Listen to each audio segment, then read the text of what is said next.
from the top of Globe Life Field. And Mox has no clue. Well, now he does. Darby Allin has returned to AEW.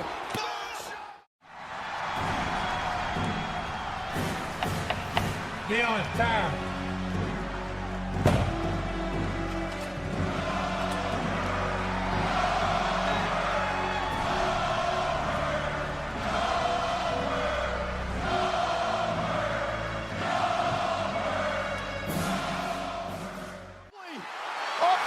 Split-legged moonsault, covered by Naomi. Naomi's the world champion. Holy cow! Naomi's the world champion. Here is your winner, and new. I am overcome with emotion. I am overcome with joy.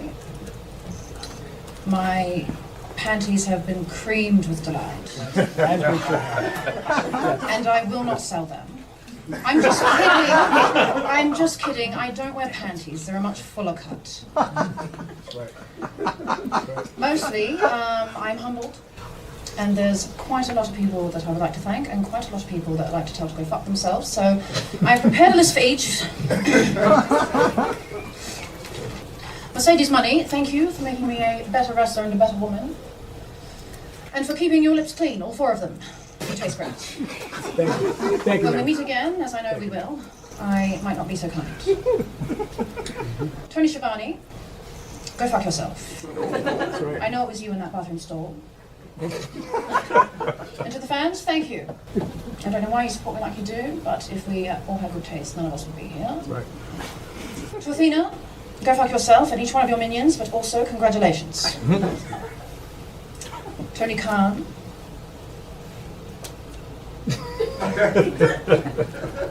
No comment. Luther, thank you for being reliably an idiot. I always know you'll never be there for me when I need you. That's right. And to Wendy Richter, go fuck yourself. Whether it's this lifetime or the next one, I will put you in a head scissor and never let go. And to Montel Vontavious Porter, thank you. It wasn't cheap, but that was the right strain for my various psychological disorders. And to Chrysler, thank you. It wasn't cheap, but that was the right cheese for my various psychological disorders. And to my mother, go fuck yourself. If it wasn't for your imbalanced love and parenting, I would not have become explicitly successful in this weekly Collison of gay violence. I'll now be taking questions to, continue your content farming. In 3, 2, 1, clap. Huh? Benoit balls. I still think Kevin Sullivan did it. I'm Aubrey Edwards. I'm not a wrestler. Tony's quick sniffs of the week. No, just my dickhead friends causing concussions and shit. All right, never mind. There's barbecue sauce. So good, half the face don't work. With Hogan that close up on the fucking camera reminds me of my racist uncle. I know you ain't listening, but you know who you are, you fucking racist. Uncle. Oh my God, for real, don't tell me that's his name. Oh, no way. I was kidding. I swear to God.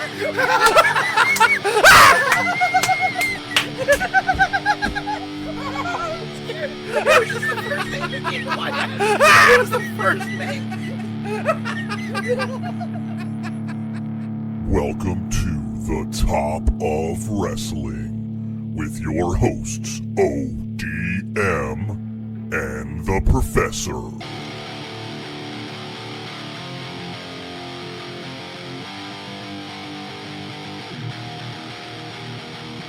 Good wrestling day. How tired are you? Not asking you, ODM, I'm asking everybody else out there. Did you have a long weekend of watching wrestling? Saturday in particular was just one of the longest days ever, but it was also sandwiched in with a bunch of other events.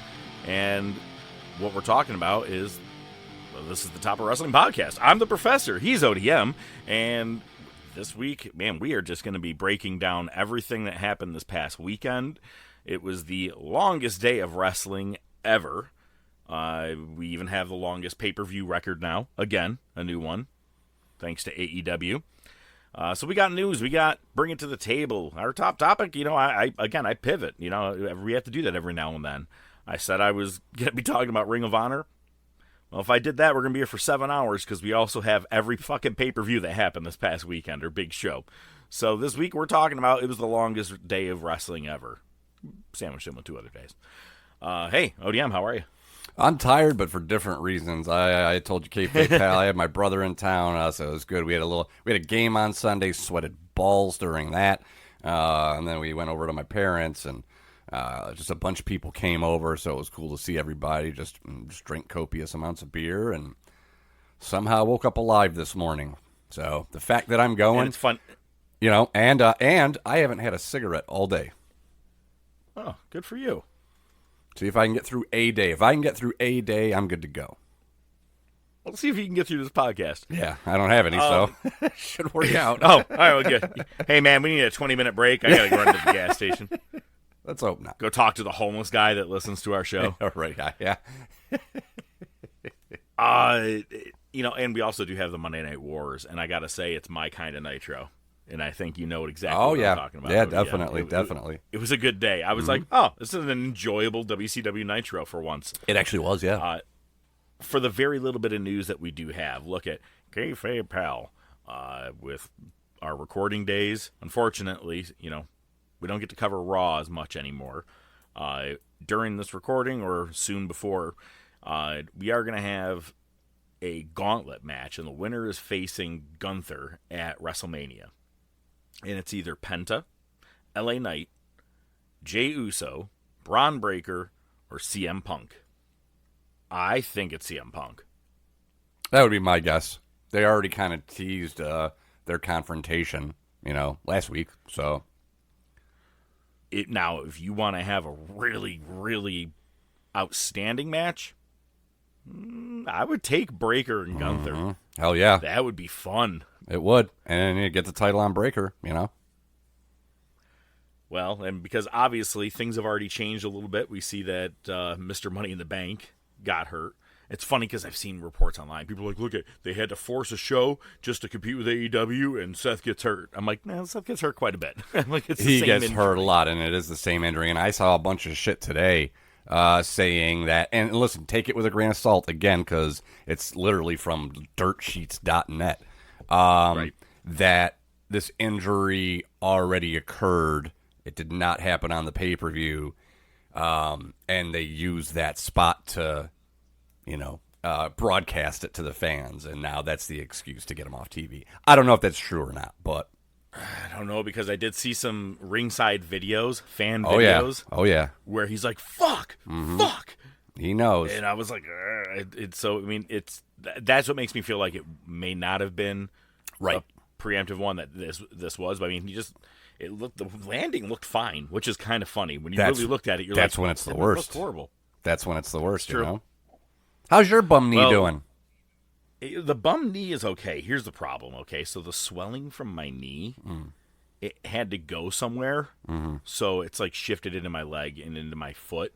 So it's just been a motherfucker. And we're getting better. We're actually starting to get a touch better. Sweet. But elevation. Apparently that's all it really helps is just elevating this motherfucker. There you go. That's a start.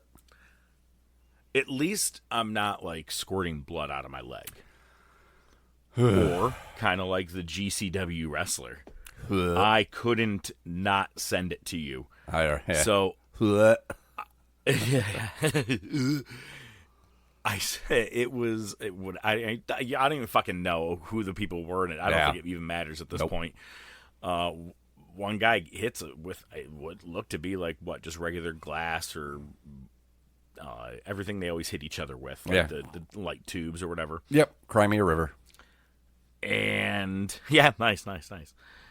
And after the guy got hit, he's like the size of Otis. Yeah. Okay? Like Otis shape. Good call. And the guy, he takes the hit and then he hulks up, like goes, raw. And as he does, Old Faithful came out of his fucking head.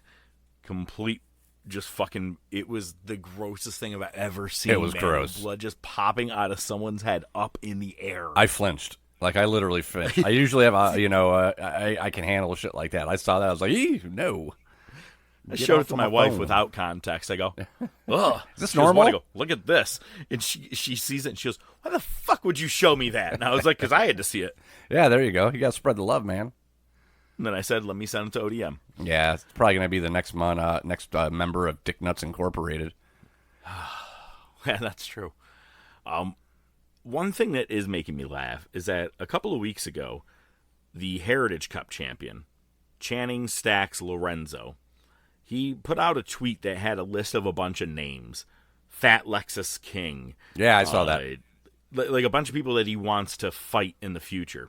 One of them was Mike the Situation, which is from Jersey Shore. And Situation ended up tweeting back and said, I put that version of me away a long time ago. You don't want him to come back, blah, blah, blah. Stacks says, you don't need to worry about fighting me. You need to worry about that tax evasion because Situation was in jail for a couple of years. I remember, yeah. And he goes, then saying something like, because they used to be known for the GTL, the gym, tan, laundry. He goes, you don't look like you're doing a whole lot of the gym, that's for sure, brother. It's like I don't know, man. I got to be honest with you. If it fucking happens, you'll hate it. I know you will. Yeah. But I'm mildly kind of interested in seeing it. Listen, man, you're talking about the longest day of wrestling. We've already got the Rizzler, Jelly Roll, and now this schmuck. No, pass. Hard pass. I don't want Jelly Roll. I don't want the Rizzler. I don't want his dad. I don't want the fucking Otis, GCW version of Otis. They could all fuck right off. Can we just get back to, like, wrestling and storylines and shit like that instead of fucking celebrities on there that nobody gives a fuck about? Wow. Yeah, fuck them. Fuck them in the ear. Fuck them in the other ear. All right, well, let's go to the top topic. Ladies and gentlemen, it's now time for... Best there is, the best there was, and the best that there ever will be. Hold 2, arm bar. Sodas rule. Yeah, they do. Hold 3, the moss-covered, 3-handle family granunzel. It's me, Austin. Just when they think they ain't got the answers, I change the questions. I did it for The Rock. This week's top topic. You know something, Mean Gene? John Cena. Wrestling's not fake. The Rolex wearing one. Diamond ring wearing one. Kiss stealing. Woo. Wheeling dealing. One. Limousine riding. One. Jet flying. One. Son of a gun. Woo. Sierra Hotel. India. Echo. Lima. Delta. Shield. If you smell.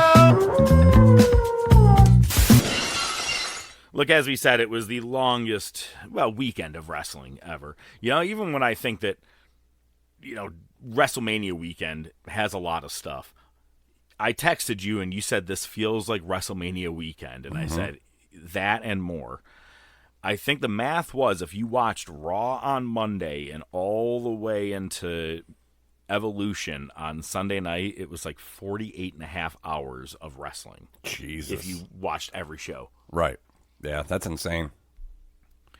I'll briefly go through what happened Friday night, okay? Friday night was Supercard of Honor. We also had, obviously, Smackdown. On Smackdown, the Wyatt Sucks won the tag titles. Yeah, and I saw Wheezy yesterday. I saw Wheezy on Sunday, and he didn't say anything. But, again, my brother was there, so there was a lot going on. But sure. He didn't even text me when it happened. I was surprised. But Ron Killings defeated Aleister Black, which was in a quick match, but apparently had to be altered due to, the other segment I'm going to talk about in a minute, needing extra time. But then in the back, Aleister Black runs into Damian Priest, and he's looking for Killings. He's like, I want him. And Priest is like, just let it go, man, let it go. And Aleister Black goes, okay, man, you're right. And walks away and then comes back. He goes, hey, Priest! And then just did a running knee and then beat the living piss out of Damian Priest. I'm like, I'll take this as a feud. I'm okay with that. If they work with that. Absolutely. Good for both guys. Mm-hmm. And Jelly Roll helped Randy Orton because Randy was getting beat up by Logan Paul, and after a beat down with Logan Paul, and it looks like they're going to be tagging together at SummerSlam now, and it's killing me. It is goddamn killing me. You know my opinion. Say the funniest, 100%. I will say the funniest thing is the next morning, Brother Marty sent me a meme, and it made me laugh, and said, Jelly Roll makes music for people who have tattoos of their children, but not custody of those children. That's the most amazing thing I've ever heard. I was reading it in my notes, and I was trying not to burst out laughing. Our Brother Marty, I don't know if that was yours original or if you found it somewhere, but kudos to whoever wrote that, because that's goddamn hilarious and accurate, I would say, too. It's spot on. I mean, dude, he looks like every other asshole out there now. He looks like a mix of Matty Matheson and Post Malone. You know what I mean? It's like like this conglomeration of all, and like a little Action Bronson in there too. Fuck right off, Jelly Roll. Get fat again and just go roll away somewhere. Get off my fucking TV. So wait, at SummerSlam it'll be Randy Orton and Jelly Roll versus Logan Paul and Drew McIntyre. That I'm just like, that to me is just horrible. Great. But on Saturday, the longest day of wrestling ever, you have NXT's Great American Bash that went at 3 o'clock head to head with AEW All In. Did you not even want to talk about Supercard of Honor? Oh shit, you're right. I'll get back to that in 1 minute. See, that's how long the day was. It really was. Well, okay, and then the other event obviously was Saturday night's main event. Let's back up. Supercard of Honor. It's Tony. This is like what a cokehead does. Takes a big sniff and goes, all right, who wants $50,000, everybody? Here you go. 4 of you. Let's go. Because it was a $50,000 fatal 4-way match. Sure. Ring of Honor. I want to just bring it back. They used to shake hands before matches. It was about the code of honor, respecting wrestling. Who wants $50,000? And it really is like having bums fight, and you're a cokehead. Mm-hmm. You're just like, let's go. Jesus Christ. But A.R. Fox defeated Adam Priest, Lee Johnson, and Atlantis Jr. Yay. Hooray. In the Pure Championship, Lee Moriarty defeated Blue Panther, retaining. The Sons of Texas, which is Dustin Rhodes and Sammy Guevara, they defeated the Infantry, not the Sons of Anarchy, and they retain their tag titles. Also, Dustin is the Trios champion with the Von Erichs for the Ring of Honor Trios Championship. Jesus Christ. TV Championship, Nick Wayne defended and retained against Titan. Thunder Rosa came up short to defeat Athena. Athena keeps her Ring of Honor World Championship. She's at like 965 days. She's definitely keeping this thing 1,000. I think it's fucking awesome. She's probably she'll probably hold it until the fucking thing folds. Well, I was gonna say that, or unless she ends up facing Mercedes at some point, because she may need a. Oh, I'm sorry, not Mercedes. Tony. Freddie Monet. Freddie Monet. And in the world title match, gotta be honest with you, it was way better than I anticipated it to be. I was expecting just Bandito, and Konosuke. They're gonna have a lot of flips, a lot of this and that and stuff. But it was a lot of good spots that made you think that Takeshita was actually going to end up taking the world championship. It looked that close. But Bandito retained. I actually will be putting it, I think, possibly in our match of the year candidates. Really? Wow. It was that decent. Yep. All right. It was about a 25-minute main event. Not bad. Now, NXT Great American Bash. Again, that started at 3 o'clock against All In. And I'm saying all of this because you obviously you guys have all heard the times and how long things went, but I mentioned, both starting at 3 o'clock. It's funny because at 2, I was out and about, I think, for a little bit, and I just happened to open my phone, and I noticed on YouTube, both pre-shows are going on. I'm like, oh, everybody's competing at the same time. Here we go. So for Great American Bash, you have Javon Evans defeated Jasper Troy. Let me ask you a question. You ever watch Face Off with Nicolas Cage and... I want to take his face off. Off. Hey, no more drugs for that guy. So, yes, I have. Castor Troy. Castor Troy, yep. The John Woo style, 2 guns, always got 2 guns, you know. Oh, yeah. But it's this guy's name is Jasper Troy, and I can't stop thinking Castor Troy. Castor Troy, anyway. Yeah. So yeah, Javon Evans and Jasper. Jesus Christ, Castor Troy was, I believe, if I'm not mistaken, the LFG winner. Oh, okay. Let's fucking go. All right, yeah. Thing yeah, let's fucking go. So. Legends Soul and Ruka Taker's wife. I'm sorry. Legends and Taker's nice. Sol Ruka retained her North American Championship against Izzy Dame. In another really good match for the weekend, North American Championship, Ethan Page retained against Ricky Starks Ricky Saints in a Falls Count Anywhere match. And really, I was impressed with it. I think they did a good job. Yeah, I saw a couple clips. What was the one spot that looked like brutal? It was when Saints did the backdrop on the 2 chairs. That looked nasty. And actually, in throwing them off the stage, actually looked like a good bump too. Yeah. I think they did a good job with that spot. The NXT Championship, Obafemi retained against Yoshiki Inamura, and and Jordan Grace and Blake Monroe. This will come in handy soon, but pay attention to this. Blake Monroe, which is your former Mariah May, her and Jordan Grace defeated JC Jane, which is your NXT Women's Champion, and Fallon Henley. Now, into All In Texas. On the pre-show, you had FTR had a match against the Outrunners, and their pants, I'm not sure if you saw it, but the Outrunners was like a pack of Newports.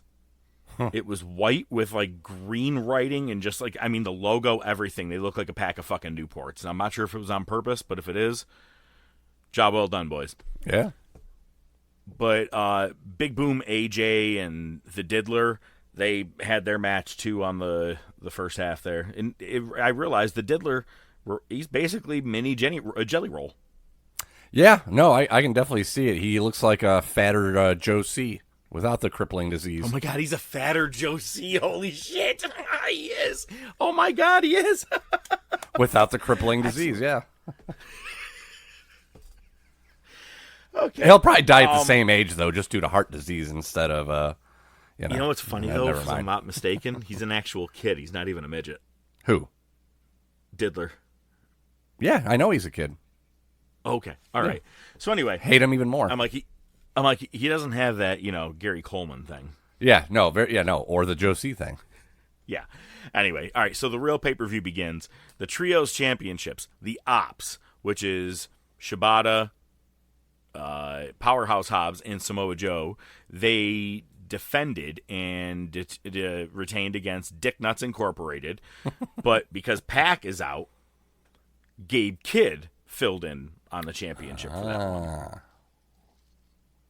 But after the match was over, they all beat down Samoa Joe, and they do a spot where they put the chair around his head and neck, and then did a stomp right on the chair.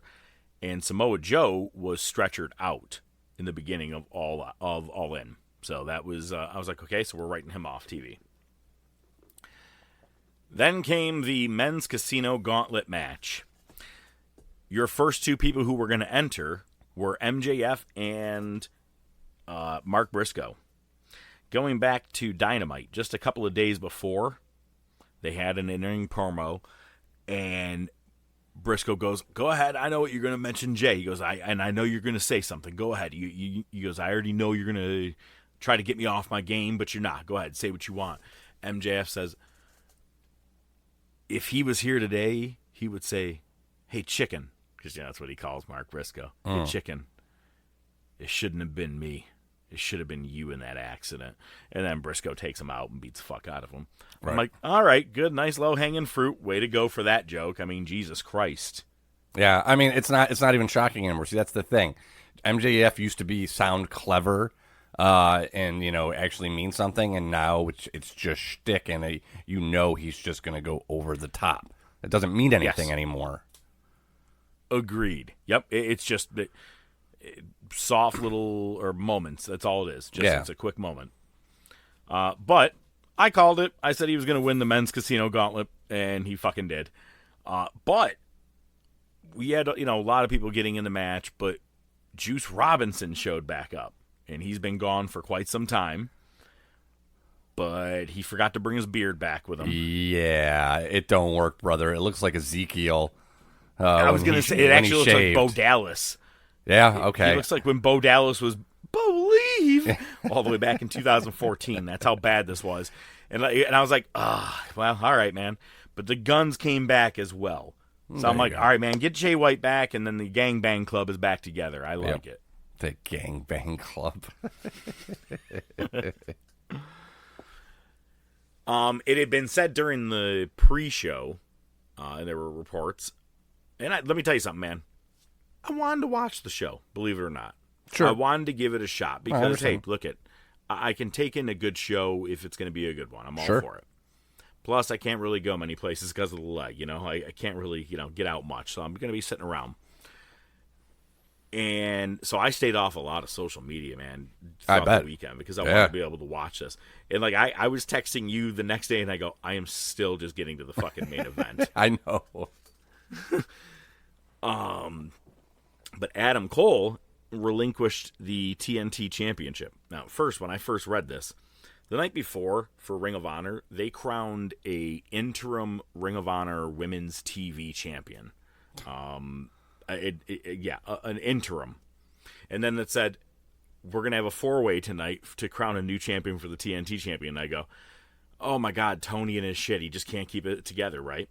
Well, then it's because if you got to the show and you saw Adam talk, when he came out, he didn't have the title on him. He just came out just regular Paragon. That's the name of his group with Kyle O'Reilly and Roderick Strong. Bobby Fish is still injured somewhere, and he goes, I'm not trying to say this is retirement. But he's like, but I'm going to be gone for a while. And word is that he had a brain contusion. I have to know if it had anything to do with that spot that Kyle Felcher did where he put him up against the apron there.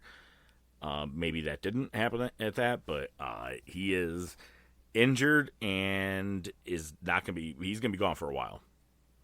Dude, at this point, that whole stable is fucking cursed. Adam Cole, Fish, O'Reilly...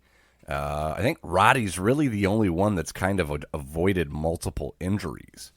Well, Roddy did have that neck brace on for a long time, remember? Adam! Yeah. That's about it, though.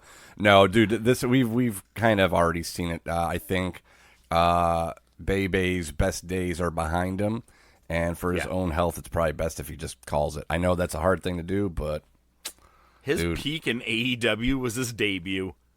I hate to say it, but I feel like that's the best thing I remember out of him.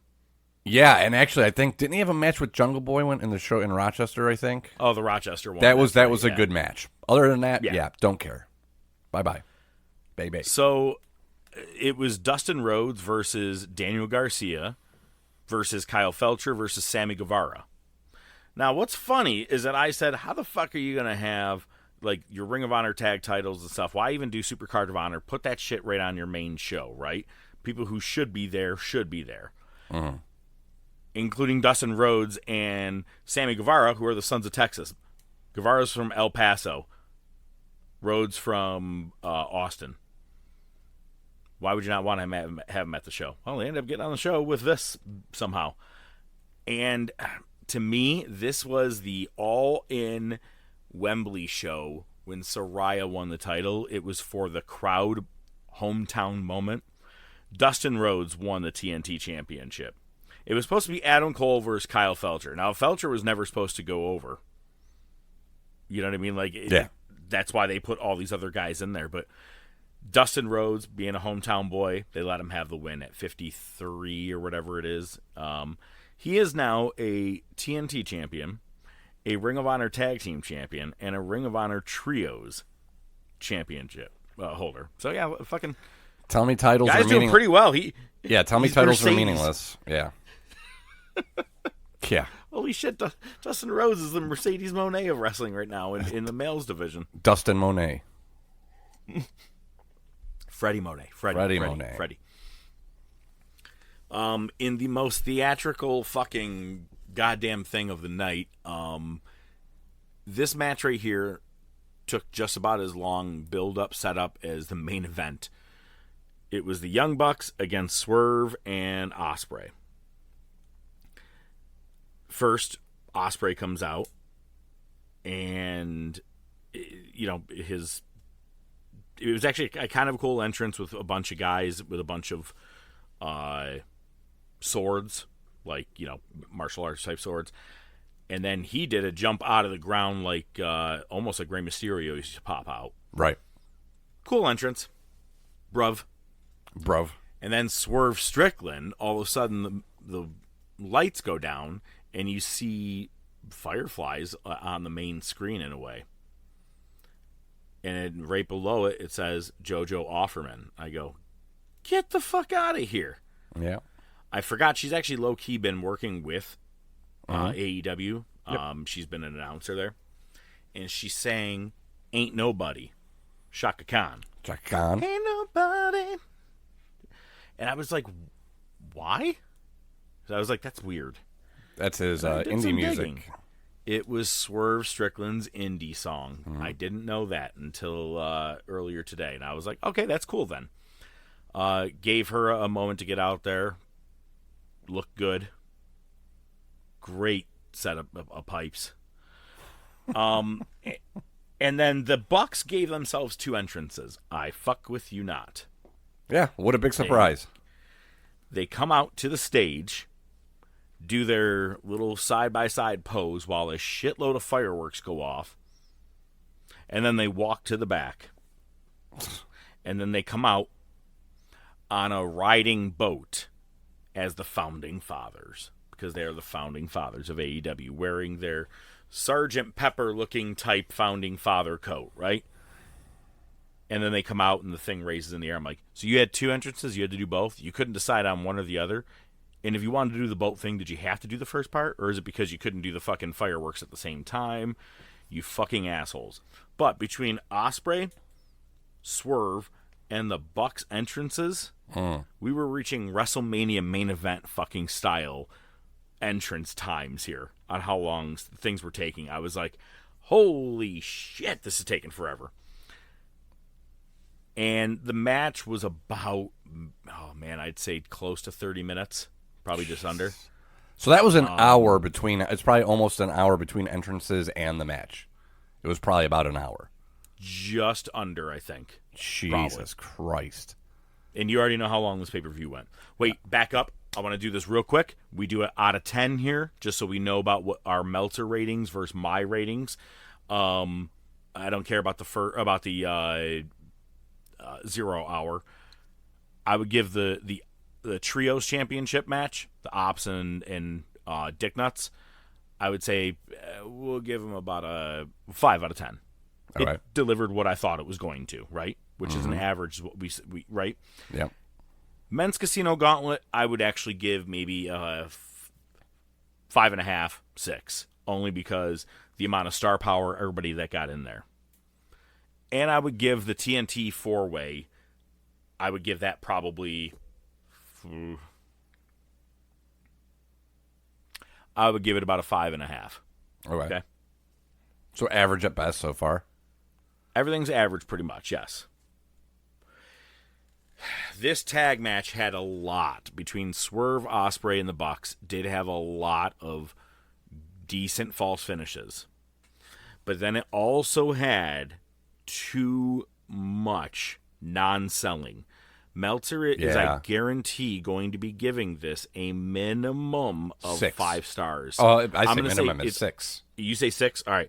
I'm giving it 5.5 from Meltzer. That is my actual call, that he's going to give it a 5.5. Okay. What I would give it out of 10 for excitement, crowd entertainment, the moves, this, that, I'm still taking in that consideration of the no selling, I would give it a pretty good 7. Okay. Yeah, I was thinking it was a good match, but not fucking 5.5, 6 stars. Right. It is the indie wrestler fan / AEW fan dream match. This is the Spot Monkey match. I saw a bunch of clips from it, and listen, yeah, some of it was cool. But it really got to the point where it was like, why not just watch Cirque du Soleil? Like literally, you're almost at that level. And here's the thing: backing up your no selling, they did the double. The Bucks did the double Canadian Destroyer, and the guys immediately just popped up and hit it. Now I know Penta did it in WWE recently, but I hate that shit too. Like, what happened to selling? That entire, I sent that. What do you a spot or segment? A set of moves that was back to back to back to back within about 30 seconds. I sent that to you. There was multiple super kicks. Then that led into the Canadian Destroyers, into the Hidden Blade as as Swerve's kick. It was, but no one was selling jack shit. Then there was a part where they put Will Ospreay up against the fucking ropes and gave him, I kid you not, about 14 fucking super kicks to the head, to the point where my wife looked over and goes, wouldn't he be dead? Yeah. And I said, you know what, honey, that's a good point. I think he would be dead.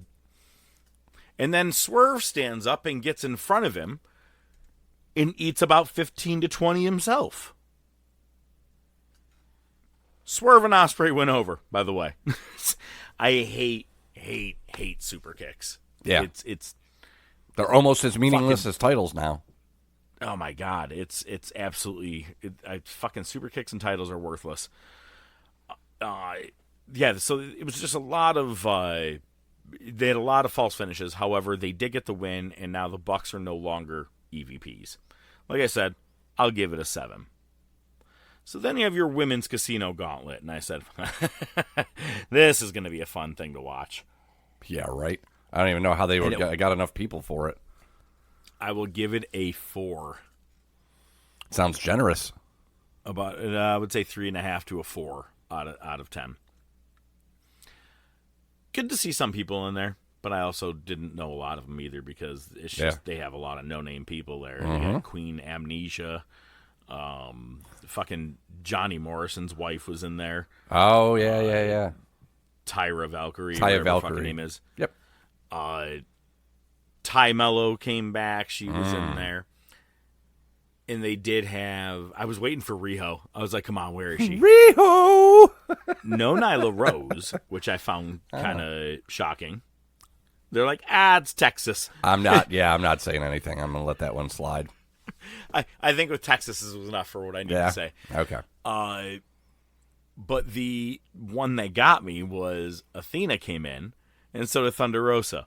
My biggest complaint last week was both of these girls are from fucking Texas, and you're not going to put them in the show. And they did. And I was like, all right, that's cool. And then it was even cooler when Athena won the fucking gauntlet. And again, I don't know if this is that Dustin Rhodes, you're in Texas thing, or if you're actually finally giving Athena the right rub she needs, because, again, she's solid.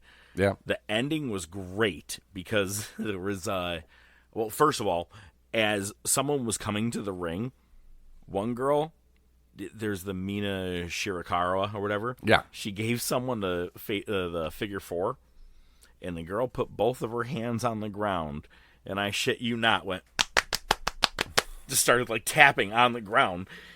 And Mina put her hands in the air like, woohoo, I won. And someone was coming to the ring, and the ref puts their hands down and goes, nope, you didn't win.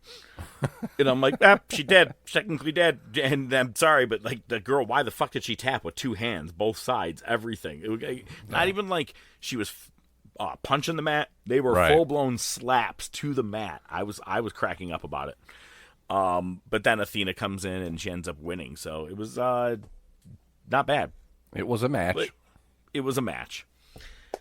The tag title match. Hurt Syndicate defeated Jet Speed, which was Speedball Bailey and Kevin Knight, against also Nick Wayne and his father, Christian. Hurt Syndicate retain. And the Patriarchy are all kind of standing in the ring. So you got Mama Wayne, Nick Wayne, Christian, and who is the other fucking person in that group? There's one. Yeah, I don't remember. Oh, shit. It's killing me. Anyway, they're standing there, and just as they all go to leave, Christian pulls in Nick Wayne and gives him the kill switch. Oh, FTR came in the ring at this point, too, because they were on commentary. Because they were delegated to pre-show only, obviously, earlier tonight. So they were able to be on commentary. Here's your bone. Yeah, right. Best tag team. And so everyone is beating down Christian. And just as they're getting ready to give him a concerto, Nick Wayne is doing it. He's waiting way too fucking long to either lift up the chair, or someone in production forgot for the longest fucking time to hit You Think You Know Me. But Edge comes out. Cope. I have to learn to cope with that fucking answer. Fuck you. I'm not calling you that. Fuck you. You're Edge. Just for that, you know what? I try calling you Adam Copeland to be nice by your name, but you switching your name to just Cope. Now I'm calling you Edge. So fuck you, Edge. Fuck you, Edge. But for this day, we're gonna have to call him Edge Hardy. That's I heard. I saw it. Jesus Christ. Have we learned nothing from Jeff Hardy or Penta? This dude comes out with his bat that I think it's Janus or whatever the fuck he calls it. Yeah. It has all the nails in it. And his first thing he does when he comes out is runs all the way to the left of the stage and goes, "Hey fans, how are you? You remember me? I'm the guy you call Cope." Turns around. Can't go to the other side of the stage because we'd be seeing a lot of tarps. So we head down to the ring finally. While holding a fucking thing filled with nails, first guy he sees, he gives a boot. Second guy he sees, he clotheslines. Gets in the ring and spears both of FTR at the same time. Never uses the goddamn bat. Why the fuck did you bring it down there? It's an accessory. Like a pair of earrings. Or a purse. And then he helps Christian up, grabs the mic, and gets to his ear. And they both have said to each other, go fuck yourself. But this time, Cope, fuck it, god damn it, Edge leans in and goes, "Go find yourself." And drops the mic, and I was like, "Boo!" I'm like, you could have just been like, Ian Sear back, right? Like, just something like that. Just hug it out, call it right there. You have to go, now, go to therapy. Come back a new man. Yeah, right? Jesus Christ. The match got a 4.5 from me. Okay, yeah. It was right. It was what it was, but with Speedball being in there, I can see I'm not a Meltzer big fan giving of this Speedball. one like 4.5. Yeah. I like to have the speed and the 8 ball usually separate from each other anyway. Yeah, I can look at you. All right. We were both fucking wrong. I said I want her to retain, but I think you're right. Mercedes or Freddie Monet is going to win this. But Toni Storm pulled off the win at All In and defeated Mercedes. I'm so fucking happy. Here's the issue. Her thing is called Storm Zero, where it's like her pile driver move. Okay. She did 3 in a row while still holding Freddie. Like, did it, got back up, did it, got back up. Almost like the 3 amigos. Okay. But 3 straight fucking pile drivers while holding this bitch. And Freddie Monet kicks out. And that's when I go, oh, she's winning. She's winning this fucking championship, and this sucks. And it was all to lead to her doing an avalanche one from the middle rope. Right. And which, okay, fine. or the top rope or whatever it technically was. I was like, fine, but you were there with the 3 and the crowd lost their fucking mind. They were ready to, even the 1, 2, everybody was like, you should just win on that 3 right there. You didn't need to go to the top rope. It was just too much extra. It's a what do you call it? It's false finishes for the sake of false finishes. Okay, 100%. Pretty much what it was, 100% agree. A couple of spots. First was Freddie is standing outside of the ring, and Tony looks like she's going to go running through the ropes, diving at her, and she comes to a stop and then just starts doing Mercedes' dance in the middle of the ring. Oh, God. And the crowd started laughing. I thought it was hysterical because it made Mercedes pissed off. Right. Like, the fact that Tony of all people, this I'm a classic star and everything like that. She stops and does that fucking dance. Yeah. Pretty good. I don't mind watching her jiggle. And we've made fun of, how everything has been so lesbianated in this feud, if you will. Yeah. Right? I mean, with all everything is about kissing lately and this and that, but it's Tony Storm's thing. She even kissed Freddie before dropping her with that avalanche. Right on the lips. But in the match, Monet goes to do a tombstone. Tony Storm reverses it. What did I tell you? You said it was she pulled a Rick Rude. A Rick Rude on Francine. It was almost the same thing. And she buried her face into that fucker.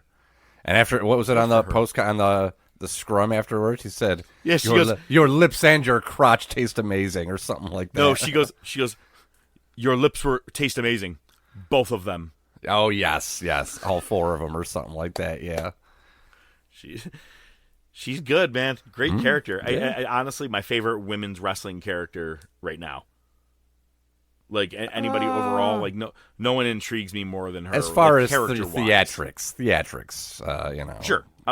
You got wrestlers. Everybody can wrestle nowadays and do really great stuff. Are you sure? Nobody's a good character. Okay. Take that one back. Walk it back a little bit. Touche. Look at the people. Look at the people on the logo for this week. Okay. Oh dear God. The Merge Championship, Kazuchika Okada defeated Kenny Omega. Big surprise. It was, how do I want to say this? I don't want to say it was a watered-down version of the New Japan stuff. It wasn't on par with the New Japan stuff. It was not underwater. I think it was just, you were still fighting in water. There was some water involved. I don't know how you want to say it, but it wasn't the Omega Okada of old. Not for me. So then, which is great. We're going to get into that Merge Championship in a couple of minutes when we talk about TK. In the World Championship match. Now, we like to make fun of him. We call him Magnum Page or Hangman Magnum and all that shit because he had that stupid mustache. He got rid of it and he went old school with his look and even went old school with his Hangman song. With the horses, with the thing that boom. Oh yeah. Crowd lost their fucking tits when that song hit. Not gonna lie, even I went, oh. Right before that, he had a guy playing a guitar and a woman who was whistling a Western. She's like, I'm familiar with whistling. Yeah. Dumbass.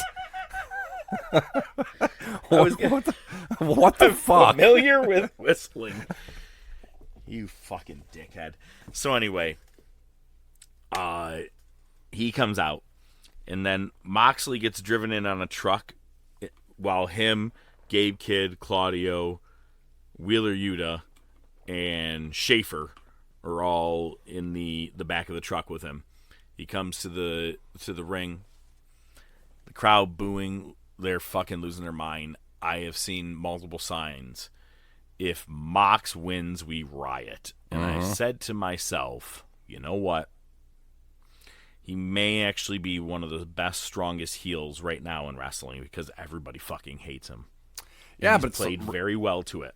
It's the wrong kind of heat. I mean, okay, Well, maybe it's not because the AEW marks are such marks that it doesn't matter. It's not, you can't go by tradition or, so. Oh, sorry, I just realized. Tony Storm versus Freddie Monet. I'm going to give that about a 6.5, 7. Okay. Okada Omega, 6. All right, so now we're in the world title match, and it's a Texas death match because we haven't had enough of those in AEW. Oh, fuck. And we were both right with people who were going to be involved. You called one very in particular that I'm going to be giving you the credit for. But we both said it was going to be Ospreay, Swerve, the Bucks, Dick Nuts Incorporated, Marina Shafir. You called Bryan Danielson last week. I want to call that one out to you because I was like, I wonder if he will. And he did get involved. There's a lot of stuff in this match, but I will say right now, the immediate bleeding. We're always like, Moxley has to have a blade and someone has to cut him, right? Did you see how he got busted open? Did Paige have a butter knife? A fork. Oh, it was a fork. Okay. Yeah, because he thinks he's Abdullah and did the Butcher. It the hard way. Yeah, and I saw. You watched it happen, like busting open. I go, okay, all right. You know what? I don't give a fuck what you think about him. You're a tough son of a bitch to let someone beat the fuck out of you to cut you open the hard way like that. It was. I was a little impressed with how that happened. But he was like clotting up at points. Like he had like a couple of spots in his face that was like he needed medical attention after the match, I'm sure. They had a spot where it was a giant bed of nails. They had glass. Oh, actually, the glass part I did like because after Moxley, he wanted to show that it was quote unquote real glass. But then as he stepped on the bottles, they all just broke into tiny little pieces very, very too easily. I was like, you'd have been better off just making it look like it was non-sugar glass by just letting it already be pre-broken. Right. But instead of slamming someone through it, he put Paige on it and then started dragging him. And I go, ooh, fuck! And as soon as they turn over, his back was bleeding from that spot. And I go, oh, Jesus Christ. Paige was fucking pouring buckets of blood as well, by the way. JR got to comment for the last 2 matches. Yeah, I did see that he came back. That's good. He sounded, not being sarcastic here, sounded more stroked out than ever, to be honest with you. Hey, dude, he's getting old, and he just had surgery, and fucking... I know, yeah, man. But it would also make me feel sad listening to him, you know what I mean? Sure, yeah. He was asked. They had said something. They're like, the title's been in that briefcase since Jon Moxley won the title, and no one has seen that title in 265 days or blah blah blah. And later, JR goes, "Let me ask you, when's the last time you saw that title?" So it was, little things. Anyway, one spot that I really enjoyed was, for the first time, Moxley has now said to Shafir, he goes, "Give me the key. I'm going to shove this title down Hangman's throat." No one has seen this title since the moment that he won it from Bryan Danielson after choking him out with a plastic bag after Wrestle Dream or whatever that last one was, World's End, maybe. And so he has her finally take off the key. So now the key is in play, right?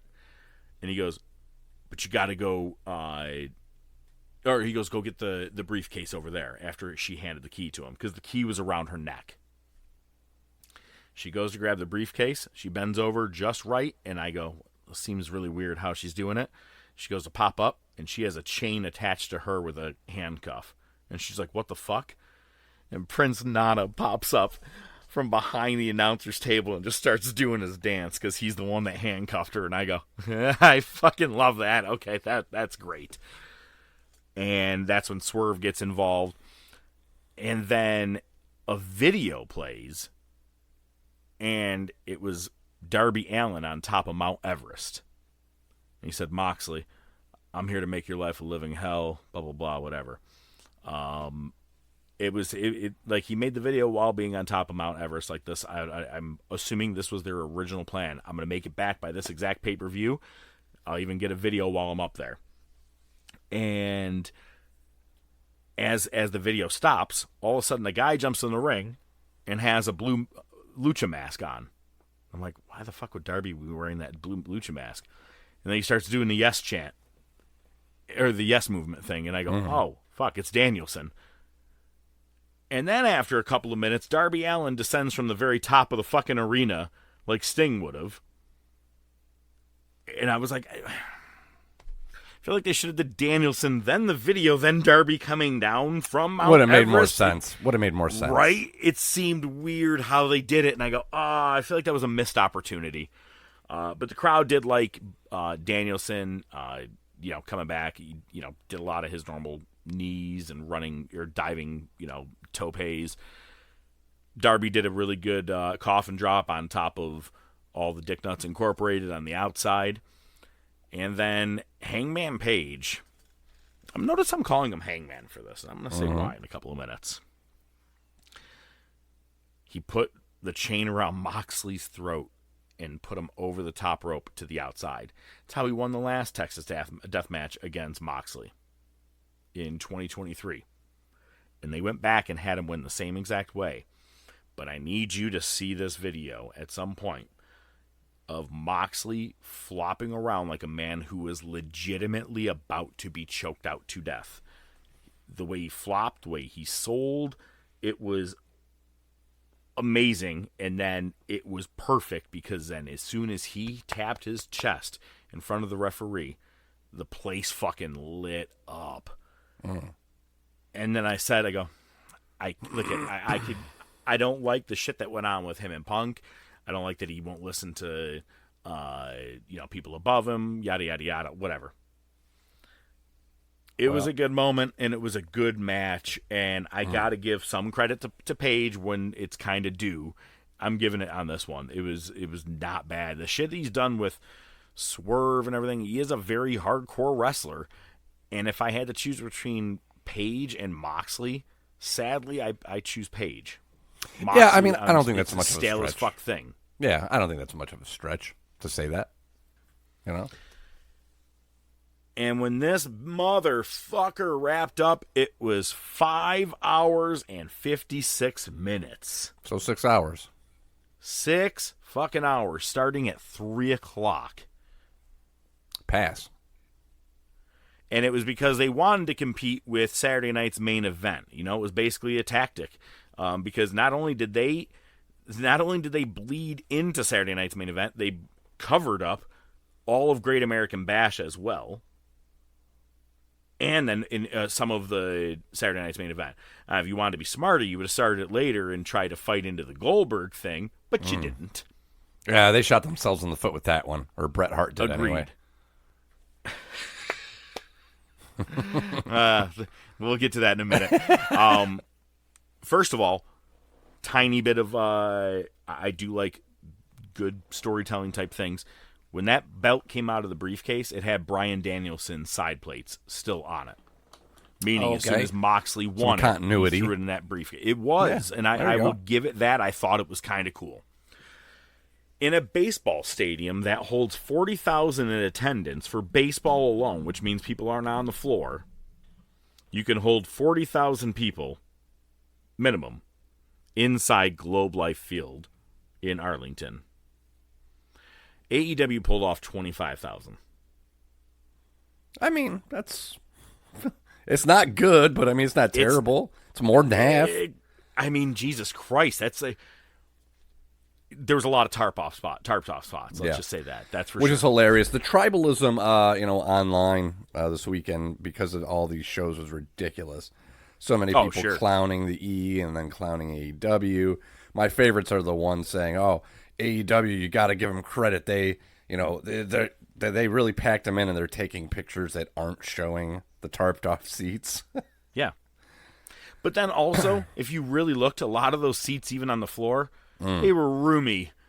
They spaced them out enough. Spaced so everybody, them out, yeah. Yeah. It was, it's fine. I'm just saying, 25,000, great, good. That's cool, man. I'm not knocking it, but I am saying, it's in a baseball stadium that holds 40,000 in just the stands, and no one on the fucking floor is 40,000, and you didn't even scratch, a third of that. Right. Anyway. Uncle Dave said the reason that the time went so long was because they're in a war. WWE purposely planned Saturday night's main event and Great American Bash around this, that if they wanted a war, this is why Tony did this. This is Uncle Dave speaking for Tony, by the way.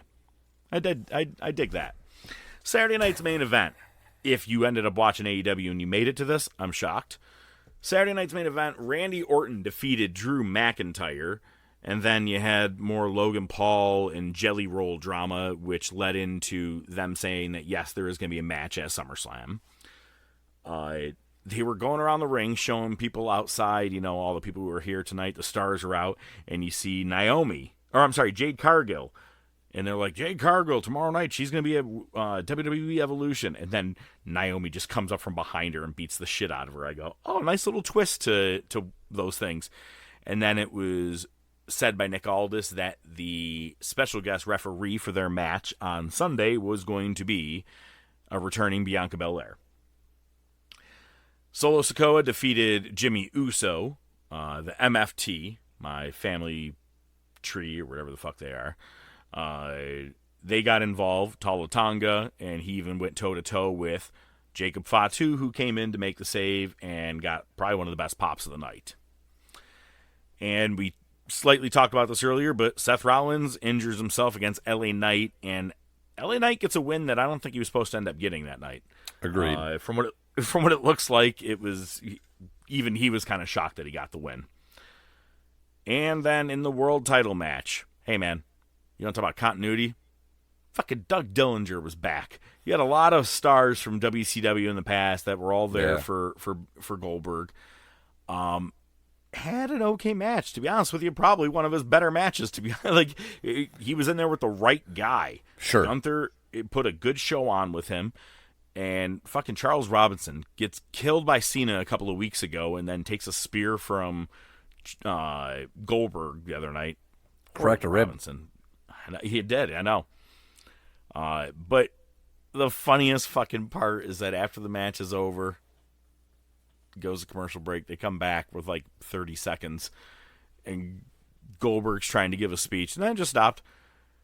And to me, it was kind of funny, but I was like, it's NBC, man. You were pressed for time if you went too long, whatever. Which, how did you go long when one of your matches stopped short?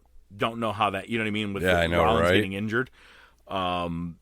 Maybe less Goldberg packages would have been better. They ended up releasing the full 10-minute version of it on YouTube, his speech. But the fucking memes of Bret Hart sitting in a production truck, and you see a picture of Goldberg and him just smiling, being like, turning it off. It was fucking great. Yeah, the best. Actually, the best one was Bret Hart's like, yeah, I heard that they cut his speech short. That's really sad. I would have cut it when his entrance started. Yeah, exactly. No, the picture of Bret with the wire cutters at like the junction boxes. Yeah, that's my favorite one. Did you watch Evolution? Oh, no, that's right. You were getting hammered while your brother was over. So, it's funny because I was like, you know what? They're going to headline the Intercontinental Championship match. Nope. It opened. Oh, well, there you go. Hey, at least I could predict things and be wrong. Becky Hogan defeated Bayley and Lyra Valkyria. Pretty good opener. Went like probably a good 20 minutes. I did like the video package on this one. It got me. I was like, all right, that was pretty cool. It was a bunch of little girls nowadays watching all the women wrestling and then playing with women action figures and stuff. And like, normally it's the little boys you're always watching that. So I liked how they did that for this show. NXT Championship. JC Jane defeated Jordynne Grace, which I thought was going to be a slam dunk for Jordynne Grace. Same here. Well, it's because Blake Monroe fucked her over, the person she tagged with the 2 nights before, or the day before, I'm sorry, at Great American Bash. And it's funny because I've seen a lot of memes online. Blake Monroe, Mariah May. If you think you're friends with Blake Monroe in June or July? You're not. And that's because when she turned on Toni Storm last year, it was right in July, and then she turned on Jordan Grace here. Just funny. Anyway, Jade Cargill defeated Naomi in the No Holds Barred match, and it's funny. It's one of those things where I was like, usually you lose the night of cashing in, and I thought Naomi has been looking for the title brand, or the brand that she's on, that title. But, we'll get there. The tag titles, Roxanne and Raquel retained over the Kabuki Warriors, Charlotte and Alexa Bliss, and Solruka and Zaria. Charlotte's actually over as a face. It's really weird. Crowd was actually chanting for her, and she made a big save where Alexa Bliss was about to get speared, pulled her out of the way.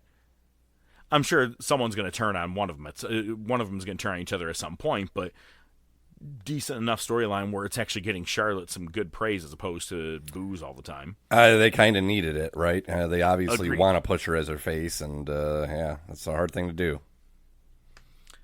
The Women's Championship, Tiffany Stratton defeated Trish Stratus, and after the match was over, Stratus got a standing ovation from the crowd, which is big, and she said this very well could be her last match. I'm like, you said that in 2006. I've been saying that for fucking ever.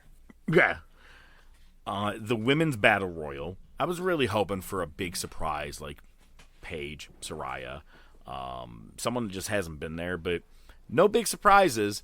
But Stephanie McMahon is the one that actually won it, and Stephanie McMahon was there. She did a lot of speaking throughout the night. She was there with Joe Tessitore at the same setup that they would do for Saturday night's main event, that desk that you stand at and talk for in between matches.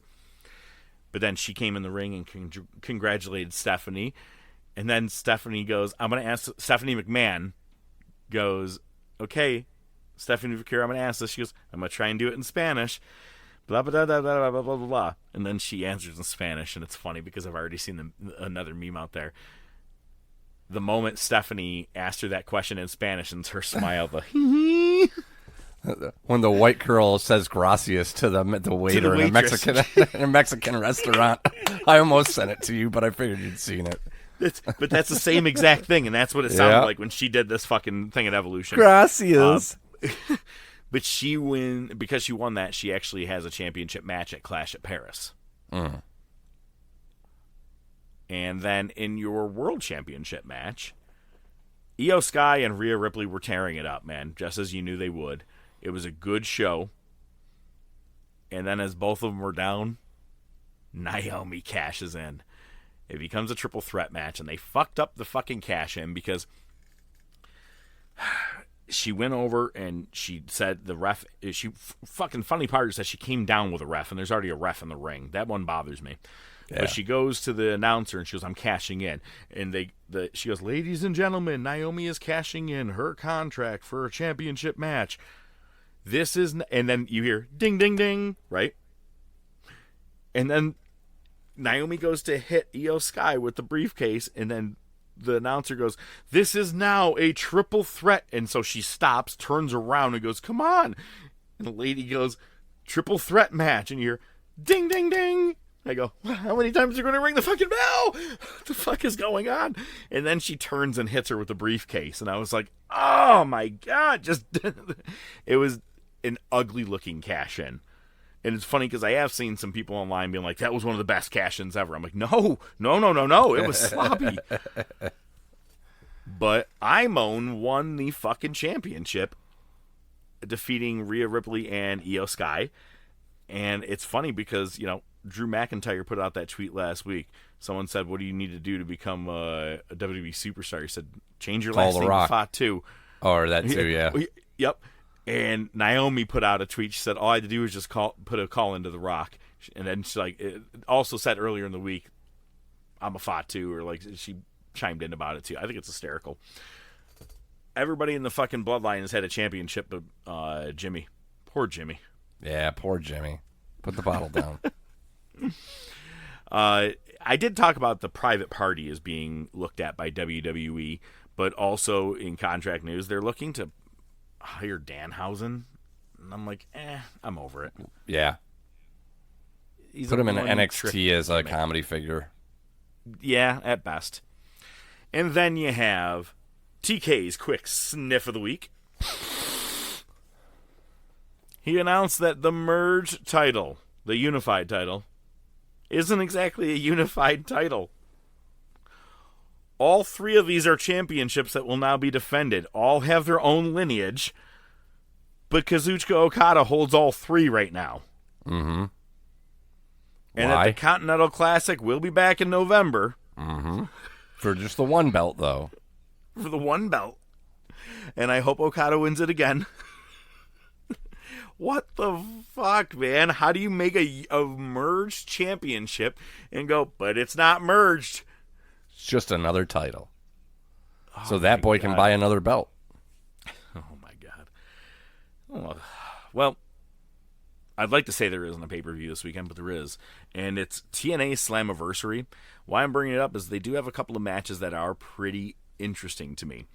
Headliner is the TNA World Championship is defended by NXT's Trick Williams against Joe Hendry and Mike Santana. I'm really pulling for a Mike Santana win right here.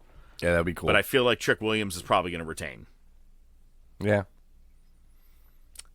It is both titles on the line. NXT Women's Championship and the Knockouts Championship.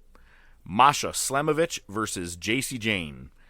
And unless JC Jane loses this title on NXT on Tuesday, and they do actually go title for title, I bet this match ends in a DQ. Yeah. Both people keep their championship. Yeah, that's what I'm thinking.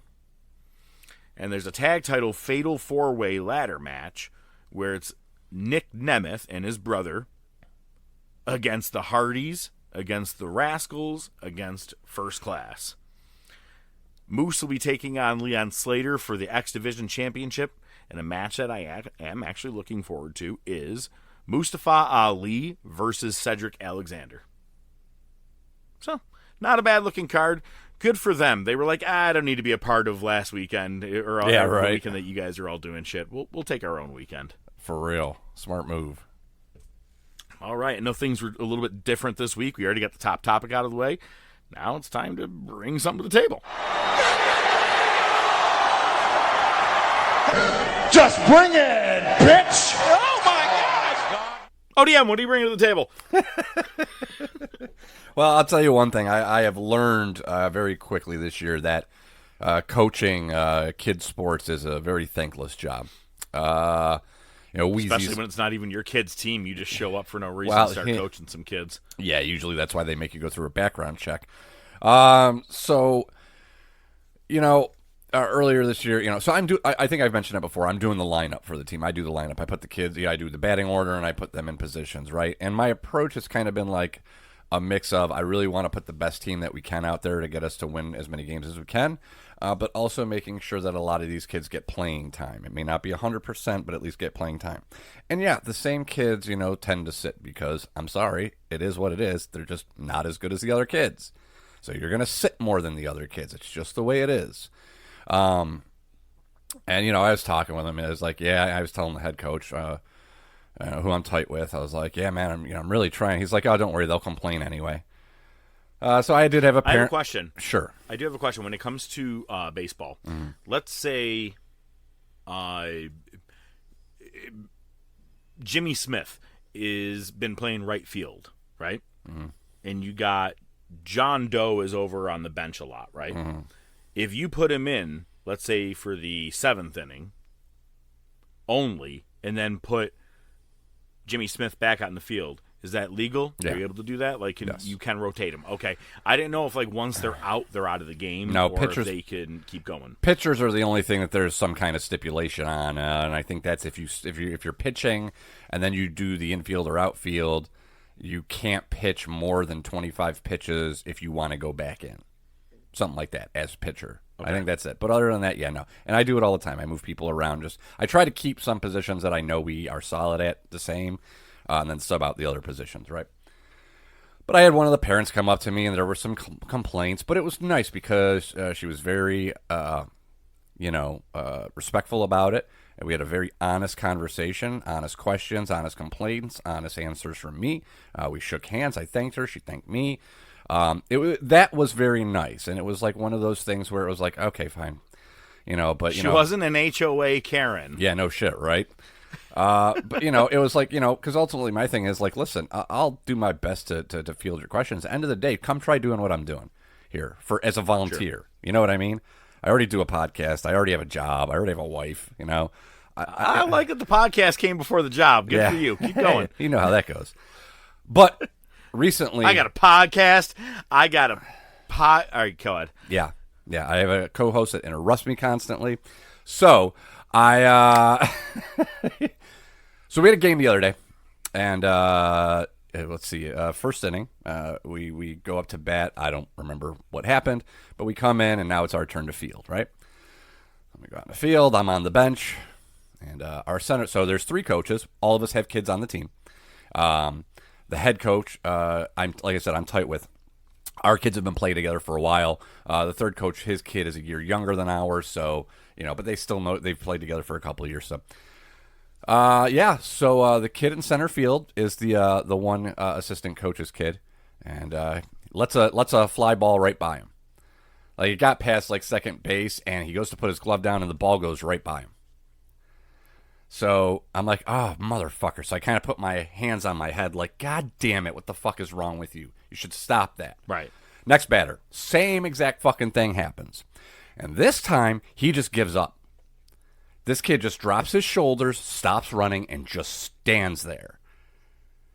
So I shout out to center field. And almost like throwing a tantrum yes, kind of thing? Yes. Okay. Not tantrum, but like pissed off. Right. Pissed off, and he gave up. He just gave up on the play. Didn't bother. Now, again, I want to make this clear. I was not screaming at him. I'm on the bench. He's in center field, so I'm projecting so he can hear me. And I go, you can't give up on the play like that, man. You got to stay with it. You got to stay with it. His father, a coach, on the bench with a couple players next to us. Hold on. With a couple players next to us, turns to me and says, "Shut the fuck up, Joe. Take a seat. You don't do shit here anyway." This is in front of a couple kids that are on our bench and in front of our head coach with all the parents there. The head coach goes, "Jay, Joe's right. He just gave up on the play," and he starts flipping out. Now, you and I have some similarities when things like this pop off. Wow, I'm at like I got devil and angel on my shoulder right now, where you're like, I want to set an example for the kids, right? But I also want to break my clipboard over this fucking douche's head and be like, your kid sucks, motherfucker. Like, it's don't get mad at me that your kid sucks. So, so it was that blackout moment where it's like, and I restrained myself because I am gonna be the better example here, and we'll get to that in a second. Sure. But I couldn't let it go. I couldn't let it go completely. And that's the thing. I blacked out at that point because, like, I don't remember exactly what he said to me after that. I think he made some kind of reference about, like, you don't do shit here anyway, even though all he does is the game change. That's a different story. Anyway. So I go, all right, asshole. I go, how about this? How about I go home? Your kid can come on the bench and take my coaching spot. That way he's not out there with his thumb up his ass.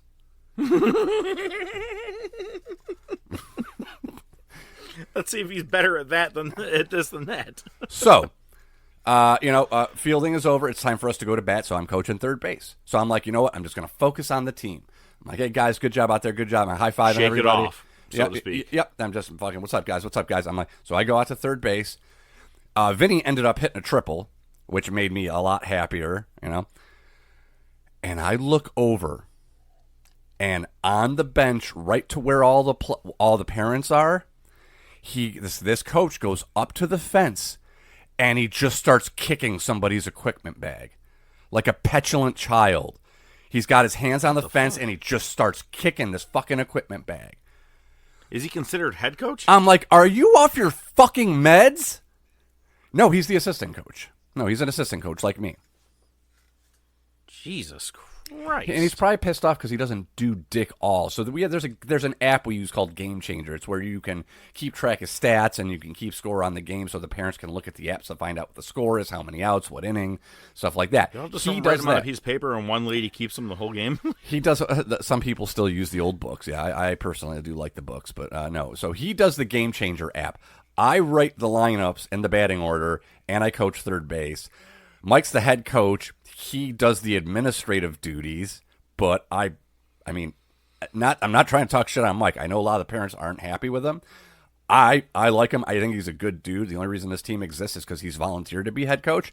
I didn't volunteer to be head coach because I don't want to do that. I don't want to have to deal with emails and coordinating and schedules. Let me write the lineup. I'll coach third base. We'll call it a day. But, yeah. So we ended up having a game yesterday, kayfabe pal, and everything was fine. Like, he didn't say anything. I went into it with, I'm going to coach this team. If he wants to start shit, fine. And if not, we're just going to move on. And he seemed all right. He must have went back on his meds. I know that you're not asking for my I'm sure you'll give it to me anyway. advice. Yeah, but I'm definitely going to give it to you. Next time something like that happens, man, I know that you're a non-confrontational person, but let's also remember you tried choking out one of your best friends. So Well, it's because he's my best friend, and I love him. I get it. I'm not saying you got to go up to this dude and try and fucking choke him out. However, walking up to him, sometimes the quietest, sometimes it's kind of like a good promo. The quietest can be the most impactful, right? You walk up to this motherfucker, you go, hey, you talk to me like that again, I don't need to be here. But don't take your frustrations of whatever's going on in your life out on me in front of these kids again. That was my, You know what I mean? that was my saying approach. it to him, be like, you don't get to disrespect me in front of these fucking kids. Yes. Because, all right, let's say you're frustrated because your kid is sucking a dick out there. Fine. Let's say you're frustrated because right now you just notice in the stands that your wife is giving a hand job to another father on the fucking team. She is pretty friendly. Whatever the fucking thing is, just fucking back the fuck down, dude. Don't talk to me like that. Yeah, and I thought about that, but then again, so that was my initial approach. Was if he apologized, I'd accept the apology and very politely say, just don't do that in front of the kids. Just pull me aside. I'm a grown-ass man. We can have a conversation. And then if he didn't, I was going to say, don't ever do that again. And then we got there, and I'm like, what's the point? So now I'm going to play tough guy in front of this guy? He's obviously a punk bitch that with fucking anger problems, so fuck him. I really don't give a shit. Piss on him. You didn't play tough guy, so you're the punk bitch. No, I don't think so. Well, it's funny that, man, for the last couple of weeks, baseball is our fucking theme No when shit. it comes to bring it to the table, right? Mm-hmm. Miss ODM, hope the recovery is going well. And I'm not going to lie, I've told that story to many people since. I'm like, look, you're not going to listen to my wrestling podcast, and you're not going to know when and where to find it. I got to tell you a good fucking story, man. This girl really wanted her fucking fried dough. She got her fried dough. No, but, dude, and I even ended up telling it to strangers on Friday night. Because Friday night was we had gotten some tickets, and we went to the Syracuse Mets. So first time ever being to that stadium, and my wife's family, they've grown up going to that stadium quite a bit. So I was like, yeah, I want to go check it out. Cute little stadium, not bad. It's all right, you know what I mean? Where we were sitting was in between home and third base. All right. A lot of shit has been coming our way, but as soon as we get there, I'm on crutches. So we get there, and there's one guy there. He is definitely your season ticket holder kind of guy. Right. Name is Randy. And he was like, man, we can put these under the seats if you don't mind. He goes, and that way they're out of your way. I go, shit, that's cool, man. Thank you. And he ended up being really cool. Knew a lot of the players, all the stuff, like the players' names and everything. So he's filling me in on stuff. And he goes, there's a lot of foul balls that come this way. And I go, yo, you want to hear a good story? This past weekend, my buddy. So I tell him that story, and he goes, "Oh, I've seen it happen here." And my wife leans in and goes, "I am fucking fearful of a foul ball." And he goes, "Oh, this is a prime area." And she goes, "Awesome." And I go, well, I can't help you because I'm not jumping up fast. And he goes, I got the glove. He was cool. And to the point where in between innings, after it's over, you know, they'll take the game ball and they'll throw it out to people in the crowd. Mm. Well, he caught one right next to me. I tried catching it, and this guy caught it. And he turned to the nearest kid in our row and handed it to him. And I go, Very nice. You're an all right dude. And he goes, we're all here to smile, man. Let's have a good time. I'm like, I fucking love that. But we were in a very suspect type section. Not suspect. All right, let me start with this. So Randy was cool. And then he's like, I'm going to go up to the top over there where it's like wide open and see if I can catch a foul ball over there. He's one of those guys. He's just there. He's, again, goes to this shit weekly. And we have the people behind us. And I know by listening, one of them, maybe two of them, are not up with the syndrome or something like that, maybe behind me. Whatever okay. And all of a sudden, there's just a loud fucking commotion. And my wife, it was me, my wife, and Crystal, you know, her sister. Because she's always like, how's Joe? Yeah. You guys have a weird feud going for years and I years. didn't do anything, man. I got introduced to her. She's like, I fucking hate you. It had to do with like being at a gig because I wanted to talk to you at one of my gigs than talking with them. And she's like, oh, he'd rather talk with him. And you're like, the fuck did I do? I'm on crutches over here, whatever it was at the time. So the girl, the people behind me, the girl turns to the people behind her and she goes, you're so loud. You guys are just talking so much. She goes, if you're going to be that loud with each other, just text each other. And I go, what? The fuck? What? And I'm like, I think she maybe means if you're going to have to scream at each other that loud, you should just text each other, whatever it was. She's freaking out. I turn around. I'm now realizing she may be one of those people that just has maybe a sensory overload. Mm. You know what I'm saying? She calls down security.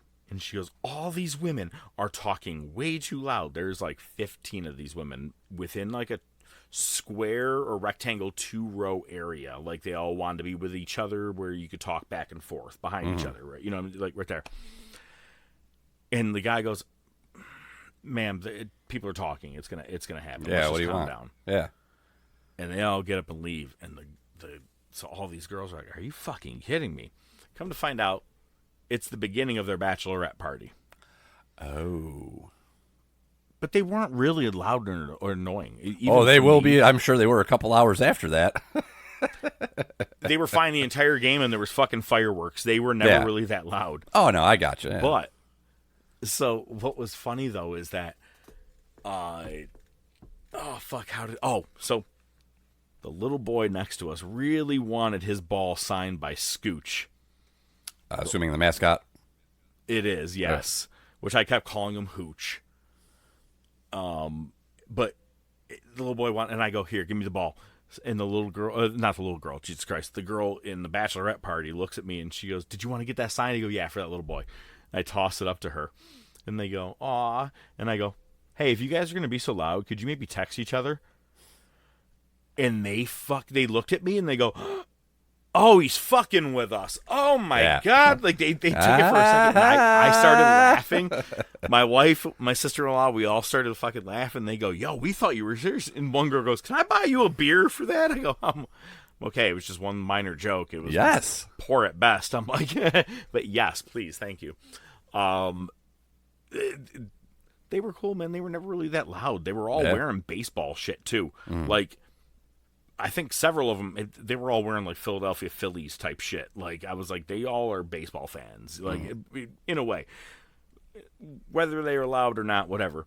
And then the funniest part later on is that as we're trying to leave, I'm on crutches and I'm trying to get over to the elevator You know how people are leaving a fucking game. They Oh, don't yeah. be nice to each other. Everybody's trying to, and I just cut across hard, and I look over, and my wife goes, "Oh my God!" I go, "What?" She goes, "You just cut off the entire sensory overload family." Oh, Jesus. So they must have moved to somewhere else to go sit during the game instead of getting mad. I thought they left completely. But here's the thing: Mets were down. Syracuse Mets were down by like 2 points. Then they would tie it up. Then the other team would go back up. It just kept going back and forth. Then they tie it for the end of the ninth. Yeah. I'm uncomfortable. My leg is already Extras. hurting. Yep. Yeah, and my leg's already uncomfortable as it is. My foot's fucking swollen at this point, and I go, "We don't have to stay for the fireworks, right?" My wife's like, "No, that's why we're here." And I go, "God fucking damn it." And it goes into the 10th, and I go, "Jesus Christ, here we go."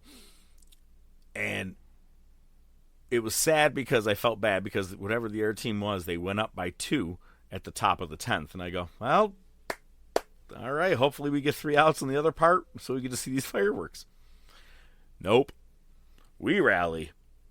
But I'm not going to lie, it was dope because they rallied with an excellent hit that brought in enough runs at the end for one. And I lost my shit. It was, yeah, dude, it was phenomenal. It was a good ending, and I go, "Okay, this is why we're here, man. Yeah." Good fireworks, and it was not a bad show, man. First time being there. Very cool. But we were in an area that had not only the ones behind me, but the guy in front of me. Let me ask you a question. What would you think if you saw me wearing a set of overalls, but they are shorts, and they stop at, like, upper thigh? Are you wearing a shirt, at least, underneath the overalls? Well, there's the t-shirt, but, like, the short part stops at, like, upper thighs. I'd feel like you either just came from or were heading to the Blue Oyster Bar. Ooh, a preview to next week. I like that. Yeah, well, I think the dude in front of me was wearing female overalls. I don't think they were unisex. I don't think they were bisexual. The pants. I'm pretty sure they were a women's set, Bisexual like- pants. Damn, Like these in, The electric Office. sex pants. No, but like in The Office, you're wearing No, a women's I suit. gotcha. You know what? It was in a bin and it fit, so it's at least bisexual. It says mystery. Mystery. You know what? And it is a mystery. He goes for the interview, the lady's wearing the same suit as him.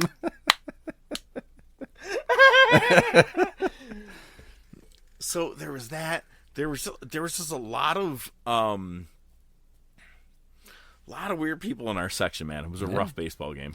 We had a good time, man. So the Red Wings do the plates. Do you know what Correct. Syracuse does? Is it something with pulled pork? No. Salt potatoes. Oh no shit. Yeah, that's their food. Yeah. Well, because I was on crutches, my wife's like, "What do you want?" And I go, "Dad, just I'm fine with whatever." She came back with cheeseburger and fries, and I was like, "I didn't get up. I'm fine." Yeah. You know what I right. mean? Like, they were like, "Do you need another beer?" I'm like, "Yeah, I do." Several, please. But people are dicks when you're on crutches, man. They don't want to let you out. I would have tripped you on purpose, but that's because I know you. Whatever. Whatever. All right, man. Well, let's talk about my favorite Monday Nitro ever. Let's go to the wars. Monday Night Wars! I mean, I say Nitro, but we should probably begin with Raw, right? That's what we do. We begin with Raw. Yeah, let's start with Raw, because if we started with Nitro, we'd probably just walk away out of disgust. Actually, again, you said this week's not too bad. You know what? Let's start with Nitro. Yeah, and actually, we are going to do it Raw first because this week Nitro aired on a Tuesday. That's right. So Monday, July 17th, 2000, Raw was in Albany, New York. Look at that. We're all over the place. in New Knickerbocker York. Arena. There you go. We open up with a Benoit Rock hype package. This is a go-home show for Fully Loaded, where there's going to be 3 main events. You know how much we love that.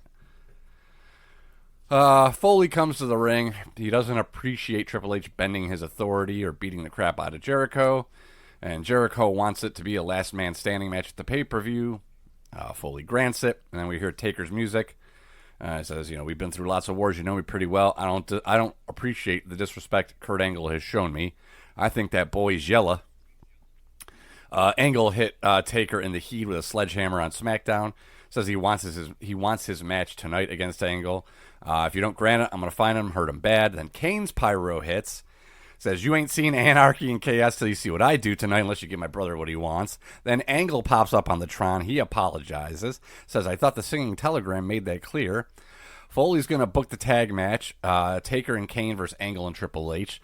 Then we get a split screen on the Tron because Triple H is up there. Don't make me team up with this Olympic twerp. Angle goes, I don't think I'm a twerp. He goes, and I don't think your wife thinks I'm a twerp. Then the Rock's music hits. He comes to the ring. He has a demand. He wants Benoit in a title match tonight. Then Benoit comes out with Shane and Edge and Christian. Everybody goes back and forth. Foley says Edge and Christian have no testicles, and he books a 6-man tag championship match. 6-man tag match. He had to correct himself on that one. He did, yep. It's Benoit. Because he made it sound like it was going to be a 6-man for the world title or some shit. Yeah. It's Benoit, Edge, and Christian versus the Acolytes and The Rock, and we have a pull apart on the ramp. Next, you get the Dudleys versus the Hardys with Lita. Dudleys get the tables, and the Right to Censor music hits. Steven Richards comes out, steals one of the tables. Devon chases him to the back. He comes back shortly. Then TNA come in with Trish. Trish goes after Lita. They end up on the top of the ladder. Trish shoves Lita off through the table. Lita gets stretchered off, but they try to put her in a neck collar, and she starts moaning and just gets off the stretcher, I guess just to show how tough she is. And I need to correct you. You said the Right to Censor music hits. That's not music, sir. It's a sound. It's an alarm. Sound effect. It's an alarm. Yeah, it's an alarm. Okay, fine. Yes. Music, intro, a sound effects, bumper. It doesn't whatever. even lead to something. Like, at least like Taz's, it's like beep, right. beep, and then it goes into the music. And yes, it goes. it is, yes. Yeah, no, this is just one fucking. It's the car alarm sounding like fucking Dobermans are going to chase after you in a second. Pretty much, yeah, close enough. All right. So when I say Right to Censor music in the future, everybody out there, you know what I'm talking about. It's the sound effect. Where did I leave off? Godfather and the Hose come to the ring. Steven Richards is back. He does the shtick. Godfather says, hey, why don't you come down here? He chases Richards to the back. And as Godfather turns to go back to the ring, Bull Buchanan comes out and jumps Godfather. And he's wearing the same sort of outfit that Steven Richards is wearing. The white shirt, black tie, no sleeves, and black pants. And they kind of just beat the shit out of Godfather, and Richards ushers the Hose to the back. So we've got our first member of Right to Censor. It's Bull Buchanan. Couldn't happen to a nicer guy. Go Bull. Let's see. Michael Cole is with Kurt Angle asking about teaming up with Triple H. Angle calls him a bad apple. And Triple H caught Angle hugging Stephanie. Hey, friends hug. What's wrong with that? Let's see. Cole's with the Godfather cuts a promo on Steven Richards, which is hilarious because, well, anyway. DX versus Too Cool. DX wins. Benoit and Edge and Christian are with Shane versus the Acolytes and The Rock. Benoit hits a heat shot to Rock with the chair. Then Farouk, that allows Edge to get the pin on Bradshaw. Back from break, Rock is backstage with a chair looking for Benoit. Finds him. Hits a chair shot. Edge and Christian and Shane jump him, but he fights back. Benoit powders with Shane. Rock tracks him down. The refs eventually break it up. Shane tries to drag Benoit to the limo, but Rock comes back with the chair, uses it, and hits a rock bottom to Benoit on the hood of the limo. Malenko, with his two hoes, heads to the ring. Says, women, you can't live with them. Luckily for me, you can wrestle them. And the one thing I like more than two women fighting over me is fighting two women. So he calls Ivory and Ebony to the ring. And apparently it's going to be for the light heavyweight title. Eddie's music hits. Chyna cuts a promo saying Ivory and Jacqueline aren't here, and you know that. But I'm free, so they have a match. Chyna locks in a cloverleaf. Malenko gets to the ropes quick. Saturn comes to the ring. Saturn jumps Eddie. Chyna wants to check on Eddie and gets counted out. Hooray. All right. Taz comes to the ring. Everyone's talking about the new Taz. What's my motivation all of a sudden? We're all wondering. So just fucking tell us, would you? So he's doing his new shtick. I think this is where I checked out, so I'm not as familiar with this. But, he'd bring up Kane. Oh, the big bad Kane. Came in there, hit him with a chair. Boo, Kane. Just another victim. And that's his shtick. So he does it with, 2 other superstars, and that's that. Really, I don't think this lasts long. Good. I didn't like it. Taz says, until there's a hero that can rip the reason from my mouth, the carnage continues. Thug life. Foley comes out, introduces the opponent. It's Al Snow. Love the back and forth between Foley and Snow. Snow wants a match at Fully Loaded. Foley tells Snow, hey, every time I put you in a big match, you choke. And Taz thinks to himself, hey, that's a good idea. And Taz chokes Snow. Foley breaks it up and books the match. Michael Coles with Stephanie. What did Stephanie look like to you on this show? Poor. She looked like one of the background dancers for Robert Palmer. Oh, yeah. You know? The eyeliner, the slicked back hair, the black dress. Yeah, it's true. Yeah. I wasn't mad at it. I was thinking low-grade whore, but, A low-grade whore. In 80s. Potato... 80s. Tomato, whatever. Potato, put in her. Michael Coles was... Another name that will never be able to be on our show. Yeah, right? Definitely won't be an episode name. Coles with Stephanie wants to know what the relationship is with Kurt Angle. And she says, a relationship implies sexuality. A woman of my principles would not share my favors with anyone other than my husband. And I'm a committed wife. And I'm insulted by your insinuations. And she storms up.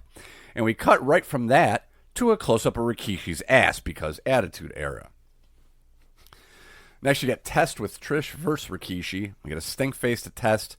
Trish on the apron for distraction. Rikishi dodges it, though, so Test bumps Trish to the floor. We get a Samoan drop. Rikishi wins. Val Venus and Albert come in post-match. Too Cool make the save. We get to see the worm on the ramp. And then Val Venus throws Scotty off the ramp. Back from break, Scotty's getting stretchered off. And Val Venus cuts a 5-minute promo. It was, I think, the longest Val Venus promo ever. Basically, it's just about, hey, I used to do this for the fans, now I'm doing it for myself. Hooray. Which I know exactly where he's headed. Yes, I sure do as well, unfortunately. We see Taker and Kane leaving the locker room, and Kane tosses Taker his pouch of chew. Just a funny fucking segment, because wrestling. So our main event's Kurt Angle and Triple H with Stephanie versus Kane and Taker. Angle is, just being a shit heel. Not a shitty heel, but, basically Triple H tags him in, and then Angle immediately taps Triple H back in. He's pulling that move. But Taker and Angle end up fighting off, and then Jericho fights his way to the ring. He gets held back by 8 refs. That allows Kane to hit a choke slam for the win. And then, we just get a pull-apart brawl at the end of the episode. See you at the pay-per-view. After these messages, we'll be right back. White trash rates from an army guy. Here is a penguin, don't know why. The General Car Insurance. It'll worry whoever you hit. Hashtag not a sponsor. Sometimes you just go to the General to save some time. Yeah, oh God. Nitro, as I mentioned, was on Tuesday, so that's July 18th. They're in Auburn Hills, a suburb of Detroit. Opens with a video package on Scott Steiner and all of his roid rages as of late. He was interviewed by Tenay, and Steiner started choking Tenay. He got suspended again, apparently, even though he's on this show. We cut to Scott Steiner smashing Booker T's new car. Rick tries to stop him. And we got Stevie Ray on commentary. We get a smattering. We've got some new Nitro girls. Some new faces there. New talent. All right. New talent. Yeah, not bad, not bad. Cat comes out. He's escorted to the ring by the Nitro girls. Somebody call my mama. I love it. And, as you referenced, because Mike Awesome was too dumb to just be given the U.S. title, he wants to earn it, so they're going to have, tonight, a U.S. title tournament. It is going to be Positively Canyon versus Mike Awesome, Lance Storm versus Buff Bagwell, Vampiro versus the Great Muta, and Shane Douglas versus Kidman. I mean, not my ideal lineup, but it's a fucking tournament. Sure. I'm all in. And Great Muta's in there, and Lance Storm. So, not all that bad. And Vampiro. And Vampiro. Hooray. The Steiner see Cat on the monitor, so Scott picks it up, smashes it on the ground, has a pipe, heads to the ring. Scott Steiner grabs Cat by the throat, wants a title shot in his own hometown, but Booker makes the save. And then Rick Steiner comes in, then Stevie Ray goes in there. It's a pull apart. Cat calls Scott Steiner a stupid bitch, which I thought it was funny. And he books Scott Steiner versus Goldberg tonight. We immediately cut to the back where we see Judy Bagwell in a neck brace. Well, now that we're done with Bash at the Beach 2000, I mean, I guess this is the only thing we've really got to look forward to. That and then the closing? The closing. Yeah, no shit. Everything else is checked off our bucket list of what we wanted to go through. Pretty much. We cut to the back from break. Jarrett crashes commentary and takes out Stevie Ray with a guitar shot, and cuts a promo on Booker T. So our first U.S. title tournament match, it's positively Kanyon versus Mike Awesome. Commentary brings up that Mike Awesome is now officially the Fat Chick Thriller. Buff and Judy come out. Apparently Buff is siding with Mike Awesome now. So the story is that Judy was attacked on Thunder by Kanyon. Buff goes to attack. Kanyon hits a low blow. Judy starts hitting Kanyon. And it looked like Kanyon was going to try to hit the cutter on Judy, but she kind of just fell to the floor. So it looked like he just threw her to the floor. I don't fucking know. It was her first bump. Yeah, it's the Bagwells. I doubt it. I'm sure it was not her first bump. If you know what I'm saying here. Buff makes the save, hits a blockbuster. Ref didn't see it somehow. Awesome only gets a 2 count, but then he wins with a razor's edge. And then there's 2 fat chicks at ringside. One of them throws her bloomers in the ring. And when I say bloomers, you should know what I'm talking about. You can Google it. They were bloomers because somebody. What did Mark Madden say? He goes. Is that the flag of Kazakhstan or something like that? The tent. Calm down. Oh God. Let's see. We have the Broad with Lance Storm. Says he's cute. He says this ain't the dating game. It's time to shut up and wrestle, and we're gonna have to rename it the Canadian Heavyweight Title. Wait till next week. Buff and his brother are backstage. He tells his brother, take Mama home. Then we see positively Kanyon with Smooth backstage. Canyon's asking for something. And we get Buff versus Lance Storm, U.S. title tournament. They start playing O Canada. Buff jumps Storm. And we see video on the Tron. It's Smooth with Judy and Buff's brother. That distraction allows Lance Storm to get the win. Buff immediately limps to the back. This is the strangest segment. Kat is with one of the Nitro girls, one of the new ones, and the Young Dragons music starts, the gong, and then the music, he goes, where's that music coming from? He's like, can you hear that? She's like, no. So Kat's the only one that can hear it. Young Dragons jump Kat. Stevie Ray makes the save, but Kat stops him. He's like, these are my friends. We're just practicing. Practicing what? And Stevie wants Jeff Jarrett tonight. Kat says, if you let us play, I'll give you the match. And then they go back to Kung Fu fighting. The only thing I can compare this to is, did you ever watch The Pink Panther with Peter Sellers? No. Okay.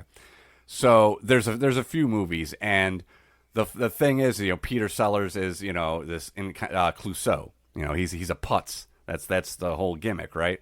But he always falls ass backwards into solving the crime. But all throughout the movies, he has an assistant named Kato, and Kato just sneak attacks him. And it's always at inopportune times. So that's basically what they're doing here. They're doing the Pink Panther shtick with Kato. We cut to footage of Smooth and the Bagwells, what we saw up on the Tron earlier. They're showing us the rest. Smooth tells Buff's brother, something's going on with Buff, man. You got to go help. Smooth gets Judy in the car, then Kanyon just comes into frame, drags Judy out of the car, rips off her neck brace, and sets up the cutter, but does it off camera, and you can hear it. And then we go to break and come back, and the Bagwell brothers are kneeling over the corpse of Judy Bagwell. The corpse?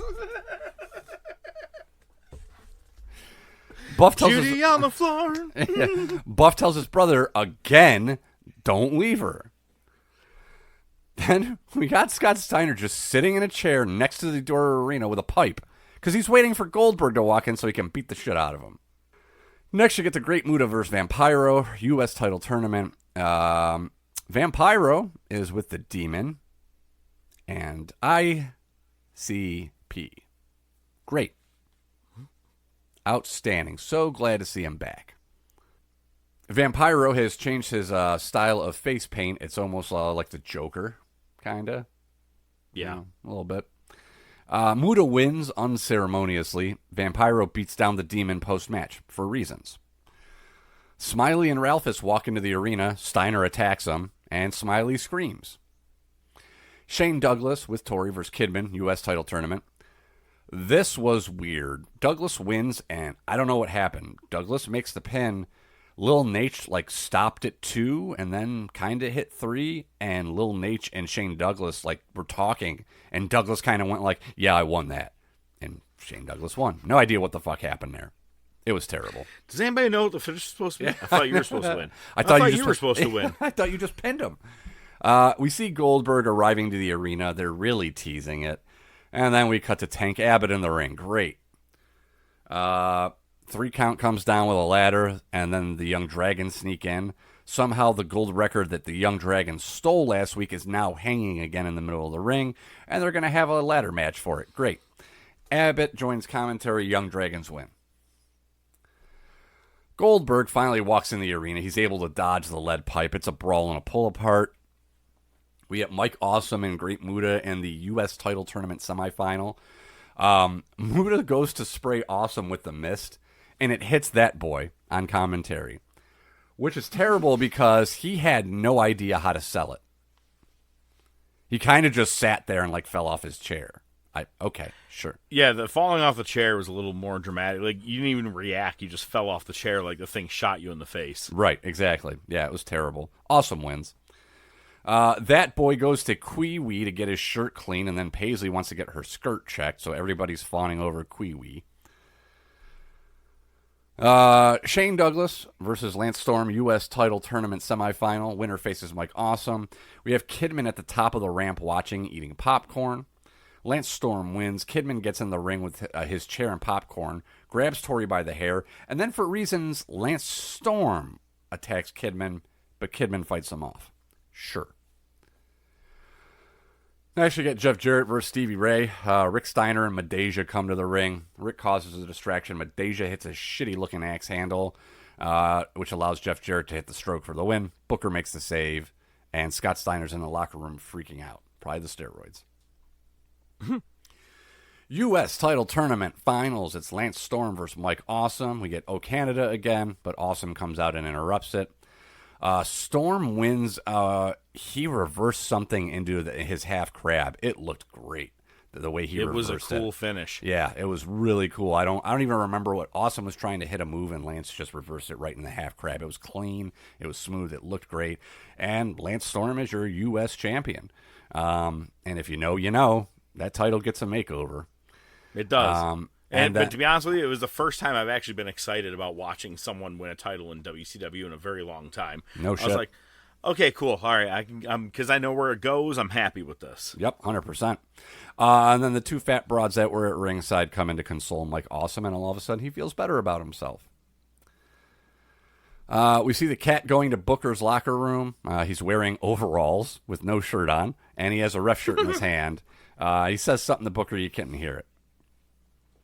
So we come back from break. Cat is in the ring with the ref shirt. Booker comes to commentary. We get our main event. It's Scott Steiner with Madeja versus Goldberg. Steiner locks in the recliner. Cat says, you got to let it go. So Steiner attacks Cat. And then the WCW shines through.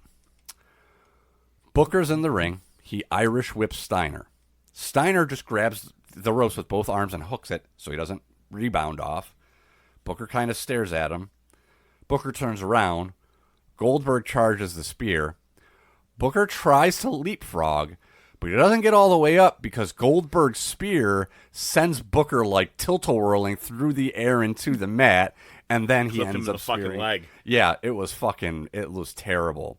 And then so he hits the spear to Steiner. We get a Harlem sidekick to Goldberg. Then Nash comes out drinking beer on his way to the ring. Power bombs Goldberg, power bombs Steiner. We're out of time. See you next week, folks. The drinking beer on the way to the ring is like Big Show smoking the cigarette. The cigarette, I was just going to say that, yeah. But it's funny, though. I'm not going to lie. I laughed out loud, like, real hard, when Booker went to leapfrog and he got speared in the leg. I was like, oh, tremendous. Like you said, WCW is shining through in this moment. Yeah, no shit. It was, and listen, it's funny to easily say that, but I mean, end of the day, Booker's a professional like everybody. They all make mistakes. It happened. Yeah. But it just kind of like brought home the point that, wow, this place is a really shit show. It's a shit show. It was here. Bill Goldberg's fault. It's always Bill Goldberg's fault. Always Bill Goldberg.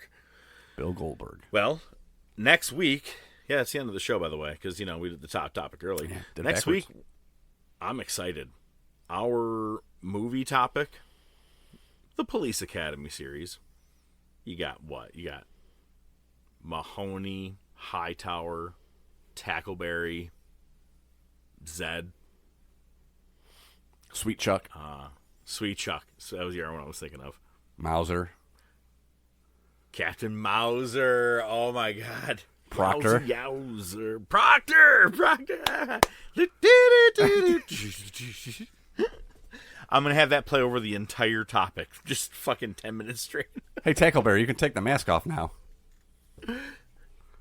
And then, wait, what was the, Harris. Lieutenant Harris. Harris, yep. I'm excited. Should be a good one. And Yeah. Captain Lassard. Got them all. Yeah. Got them all. There it is. Oh, and what's the... Hooks. Captain Hooks. Hooks. Don't move, Hooks, sir. That'll be good to get into next week. We'll be back then. I'm the Professor. I bid you a farewell. Thank you so much for listening to the Top of Wrestling podcast. We appreciate it. These final thoughts are coming from a very smokeless ODM, a very cigarette-deprived ODM. So hopefully he doesn't flip out. Final thoughts. Thanks, Professor, for that convoluted intro. Yeah, no, actually, I'm saying he hasn't had a cigarette. I'm just kidding. It's still fucking cutting me off, this motherfucker. Another PSA this week. If Sting said, if you love someone, set them free. If you love your kids, don't coach their team. The Top of Wrestling Podcast is brought to you by The Top of Wrestling Podcast. Your hosts are the Professor Mark Fantasia and ODM The Doc Joe Rizzo.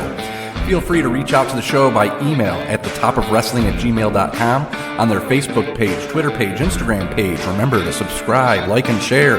You can listen to the show on most popular platforms, including iTunes, Spotify, Podbean, Amazon Music, Pandora, and YouTube. Without your continued support, it would be just some guys talking wrestling, which is pretty much what it is anyway. Good night, folks.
The ride home.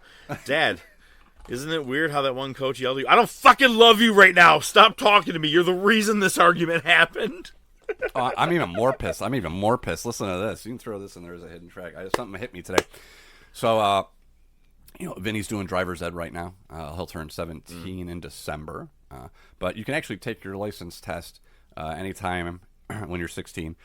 And it's just, you get the conditional license, right? You can drive to work by yourself. That's it. And not after. It's weird 9. how shit's changed. Right? So in theory, once he finishes driver's ed, he can get his license. So we were planning to give him my car. My car's been paid off for a few years, and I figured I'd get a new car, right? Mm-hmm. And I've been looking at Cadillacs lately. I really want to get a Cadillac. So, but my parents are all butthurt because they gave Javi my dad's old truck, Okay. And listen, man, back when he gave him that truck was probably worth $10,000. So I keep telling my parents, I'm like, you don't have a vehicle to give him.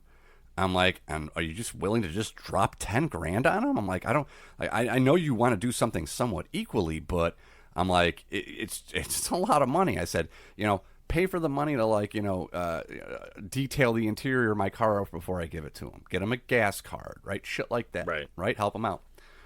So we were over yesterday. They talked to him. No, they're just going to buy him a car. A used car, nothing super expensive. Sure. But you know what that means now? I don't get dick. I get my old car. But you get to sell yours. No. The only reason, and listen, I haven't talked to Jackie about this yet, so I'm not trying to suggest that this is her doing, but I'm analyzing it in my head going, the only reason I was going to buy a new car is because I was going to give mine to Vinny. I don't need to give it to Vinny, so why would we take on another car payment? We don't need to. Guess that's true. So, you should I'll tell you what. I'm giving him my car. Why don't you give me the $10,000 and I'll pocket that. Yeah, we all real. win. Yeah, and I'll get my fucking Cadillac. The fuck? Yeah, god damn it. Oh, man, you got fucked out of a car again. Yeah, I always get fucked. No cigarettes, no car. Fuck this place. Like I said, the day's young. It's only 7 o'clock. The store's still open.